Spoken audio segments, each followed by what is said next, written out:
Guidance گرو کے معزز دوستوں، میں ہوں ادریس اوان اور آپ تمام دیکھنے اور سننے والوں کو السلام علیکم۔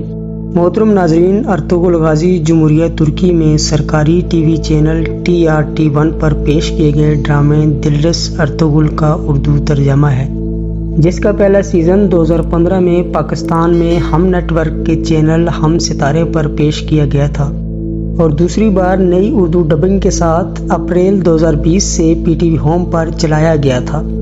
ارطغرل غازی ڈرامہ خلافت عثمانیہ کی بنیاد اور کامیابی کی داستانوں پر مشتمل ہے اور دیکھتے ہی دیکھتے یہ ڈرامہ نہ صرف پوری دنیا میں مشہور ہوا ہے بلکہ مسلمانوں کی شاندار ماضی کی عکاسی کرتا ہے۔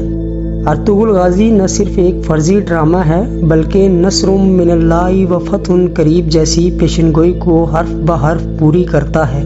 یہ ڈرامہ نہ صرف مسلمانوں کو یہ بتاتا ہے کہ فحاشی اور بے حیائی کے بغیر بھی ڈرامے بنائے جا سکتے ہیں، بلکہ ہر صاحب ایمان کو یہ دعوت بھی دیتا ہے کہ اللہ کی ذات پر ایمان کامل ہو۔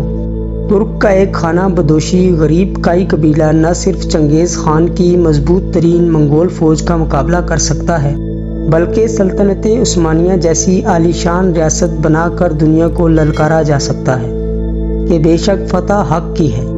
ناظرین، آج کی ویڈیو میں ہم آپ کو بتائیں گے ڈرامہ سیریل ارطغرل غازی کے ایک کردار ترگت الپ کے بارے میں، جسے اردو تاریخ نور گل کے نام سے جانتی ہے۔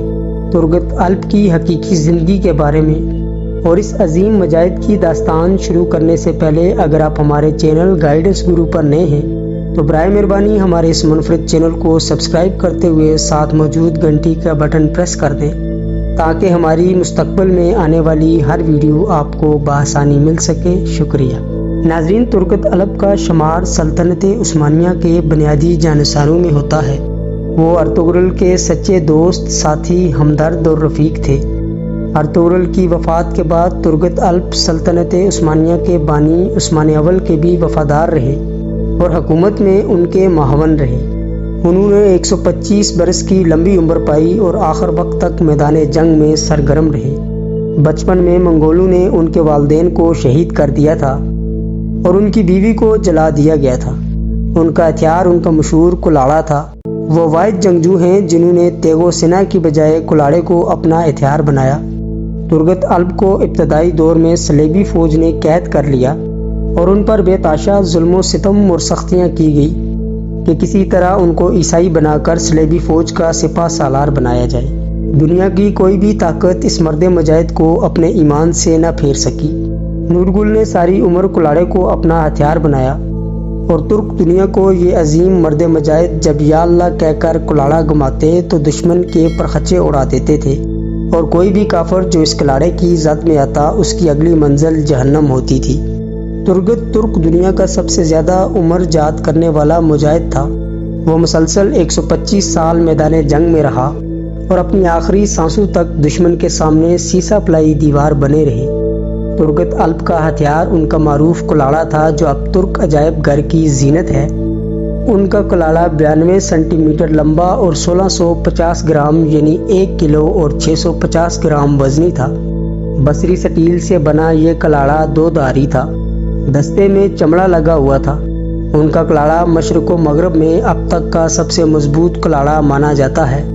ناظرین، 1323 عیسوی میں 125 سال کی عمر میں ترگت الپ یعنی نورگل نے کفار کے خلاف لڑتے لڑتے میدان جنگ میں جام شہادت کا اعزاز نوش فرمایا۔ اس عظیم خانہ بدوش مجاہد جب دنیا سے رخصت ہوا تو اس کا اثاثہ صرف اس کا 2 دھاری کلاڑا تھا۔ ترگت الپ کا مقبرہ ترک الپ کے ایک گاؤں انیکول ترکی کے قبرستان میں واقع ہے۔ ارطغرل غازی کے مقبرے کے باہر ترگت الپ کے نام سے منسوب ایک اعزازی قبر بھی بنائی گئی ہے۔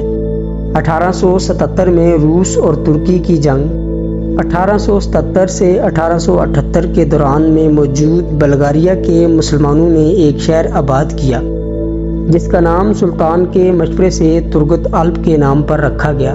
اس شہر کا نام تور گوتالپ رکھا گیا۔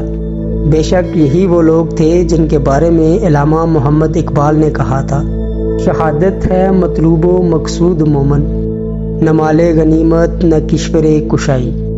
ناظرین، اگر ویڈیو پسند آئی ہو تو ویڈیو کو ایک پیارا سا لائک اور چینل کو سبسکرائب ضرور کر دیجیے گا۔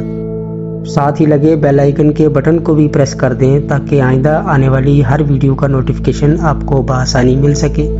آج کی ویڈیو میں بس اتنا ہی، ملتے ہیں ایک اور نئی اور شاندار ویڈیو کے ساتھ۔ تب تک اپنا خیال رکھیے گا، اللہ حافظ۔